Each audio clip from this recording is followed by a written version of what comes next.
that they can get the reach that they need. They can get the reach that they need to have to really win in this market. And they're not currently set up to change their model. I mean, they have like expensive sales team and stuff like that. So I don't think that will change. They're not set up to do so as a company. So anyway, I think that's a big trend in the market. I think long-term open source will win, and I think Drupal is in a prime position to win. I don't think we're there yet, but it feels good to me. Another big trend is cloud computing and software as a service. They're interesting because they help productization. They provide new ways, new business models in the open source world and stuff like that. And I think they will help growth. They remove barriers to adoption in many ways, like installing and updating, hosting, and all of those things, which is many of the things that we struggle with on a daily basis. So I'm very passionate about cloud computing and software as a service.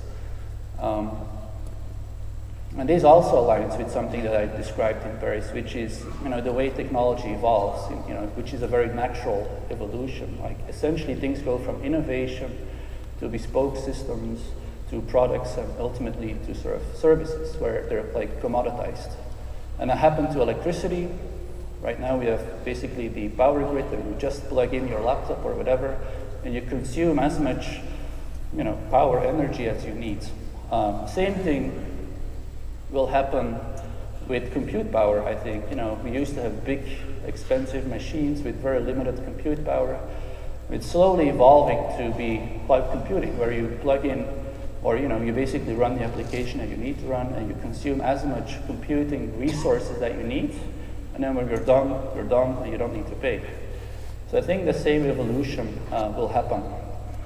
And I think it will happen to CMSs as well, right? I think we used to handcraft websites in Notepad and then upload it with FTP, and then we had CMSs, and I think ultimately we'll have more and more products and services there. I think it's a very natural way of Drupal to evolve.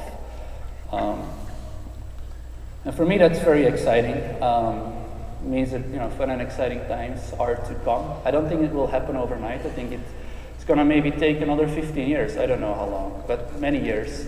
And the big challenge, I think, the big key for us is that we have to remain relevant during that time, right? We have to stay on top of this game so that we can be part of this exciting evolution.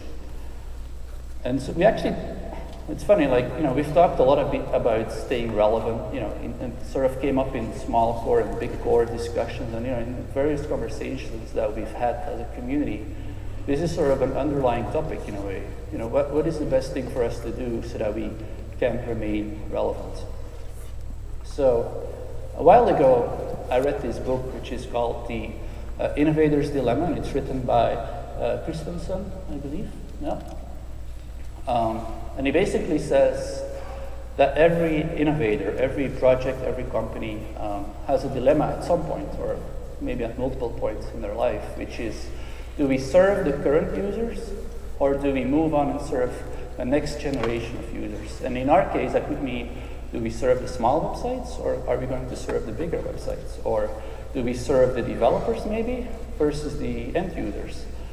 And so this is a very common question that a lot of organizations have, and it's not specific to us. But anyway, I read the book, and it sort of provides a framework which I thought was very interesting because it helped me think about this. And I want to quickly present this sort of as the last part of my presentation. I want to present this framework to you because I think it will help us communicate about this and help us think through some of these issues.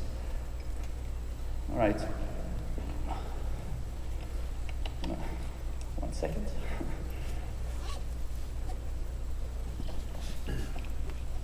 So the basic observation that everything starts with, and this guy looked at different companies and over like tens and tens of years. So when they grew from small to really large, the basic starting point is that at some point a product basically oversatisfies the market requirements. So sort of visualized in this graph, you keep adding features, and at some point you have more than what most people ask for. And so what that means is essentially that it creates room for sort of a lower end product to fill that gap and to be a better match for the market. And so the big dilemma, which is the title of the book, right? The dilemma that people have is, specifically for big organizations, because I don't think open source, was around or big enough when he wrote this book, is that, say you're a big company, you're doing $1 billion in revenue, and you have certain targets, like you need to grow by 20% every year.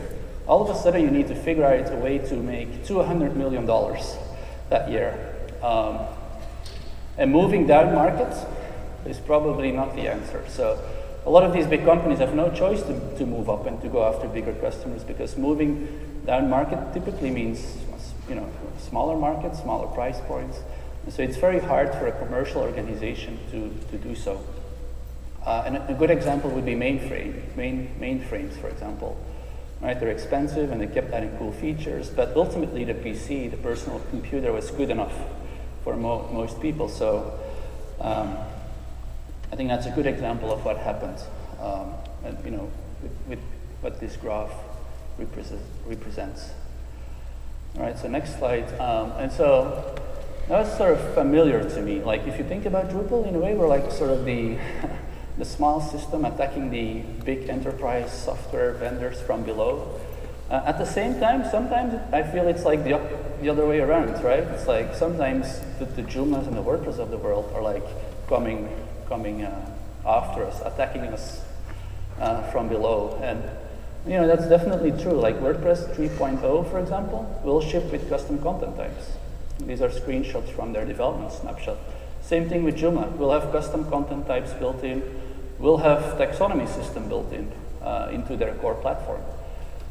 So these are the two biggest reasons why people choose Drupal over Joomla nowadays. So what you see happen is exactly the picture that I just showed you. So we have two options: go down market and stay close to the market, or go up market. As I explained, most companies have to go up market because they have no choice, because they have revenue goals and requirements.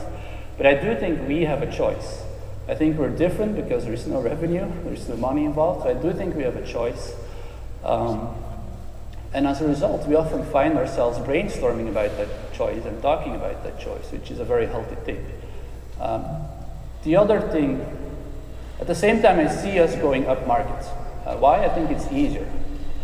We have a clear target. We're working with some big customers. We know what the gaps are. We know what the pain points are. And as engineers, we can address them. We can fix them. And it's cool, honestly. A lot of these new technologies like Mongo and Varnish, and these are all cool technologies that we want to play with. So what we do, I think, is we tend to slowly go up market. Why? Not because of revenue, but because of the cool factor. It's what we enjoy doing. So we've sort of created two parallel tracks here. And the easy track being, going one level up. The more challenging thing to do is to sort of follow the market. And that, I think, that means like creating products that people are in love with, that people are raving about because it does what they really wanted the product to do. And that is why I think distributions are so critical for us. Distributions will allow us to do this. And actually it's required to, that's sort of the premise of the book, right? Following the market is required to remain relevant. As we go up market, the market becomes smaller and smaller and smaller because there's fewer and fewer people. And so figuring out how we can follow the low end of the market, I think, is going to be very important for us if we want Drupal to be, really big platform. But I really think we can do both. Anyway, I recommend that you read the book. I think it's very insightful to read it, and I think it will help us think about those things. But I do think that we can do both. It won't be easy, but I think we're capable of figuring out some of these hard questions. Anyway, so this framework, I thought it was very helpful for me. It helped me think about it. I think it might help us communicate about it. I think it will help us crystallize the framework.